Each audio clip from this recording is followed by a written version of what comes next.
के हो, जिन लोगों ने आधी आबादी का अपमान किया, उनका अधिकार देने में बाधा डालने का काम किया और जहां शासन में रहे जनता का शोषण किया, उनकी सेवा नहीं किया, तुष्टीकरण किया, जातिवाद किया, परिवारवाद किया, घुसपैठियों का संरक्षण किया, उन सब के लिए यह जो चुनाव है इतना करारा संदेश है कि अब समझ में अगर इनको नहीं आ रहा है तो जनता इनको आगे भी समझाने का काम करेगी।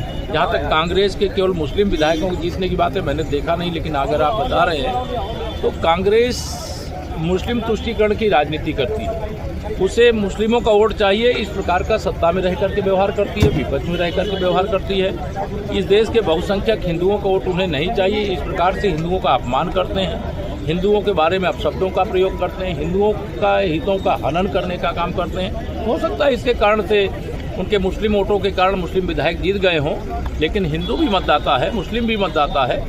जब तक सबके हित को ध्यान में रख करके कोई दल काम नहीं करेगा, तब तक उसका राजनीतिक अस्तित्व संकट के द्वार पर खड़ा रहेगा। राहुल गांधी ने इलेक्शन कमीशन पर सवाल खड़े किए। उन्होंने कहा कि जहां भी भाजपा जीती वहां इलेक्शन कमीशन का बड़ा रोल है, भाजपा के नेताओं का नहीं। देखिए, श्री राहुल गांधी का ये फ्रस्ट्रेशन बोल रहा है, तनाव बोल रहा है। यही बात श्री राहुल गांधी कह रहे हैं, यही बात श्री अखिलेश यादव कह रहे हैं। अभी मुझे मालूम है शाम को पश्चिम बंगाल की जो अब निवर्तमान मुख्यमंत्री हो गई हैं, उनके द्वारा भी इसी प्रकार के बयान आने।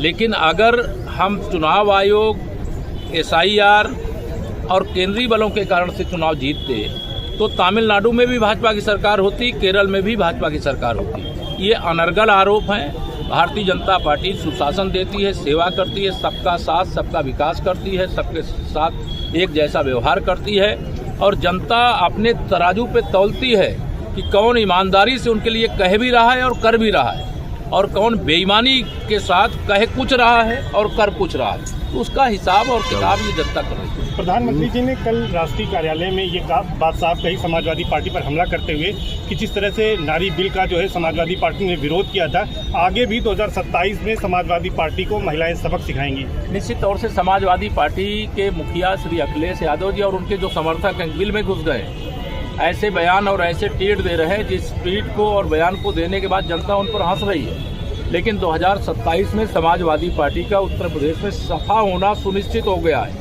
कल से वो सदमे में है। मैं उनसे कहूँगा सदमे में मत रहो, सैफ ही जाओ, 27 में जाने की जगह 26 में चले जाओ, अन्यथा 27 में जनता भेज देगी। अखिलेश यादव तो पश्चिम बंगाल के जनादेश को लेकर कह रहे हैं ये काला दिन है और ये लूट हुई है, सरकारी मशीनरी का दुरुपयोग हुआ है। मैं इसका जवाब दे चुका हूँ कि अगर सरकारी मशीनरी का दुरुपयोग होता तब तो भारतीय जनता पार्टी की सरकार तमिलनाडु में भी बनती और केरल में भी बनती। लेकिन इनको फर्जी आरोप लगाना है, फर्जी पीडीए चलाना है, फर्जी तरीके से वादे करने हैं और उसको निभाना नहीं। अगर वादा करोगे और निभाओगे नहीं तो जनता सजा देती है। और जिसका श्री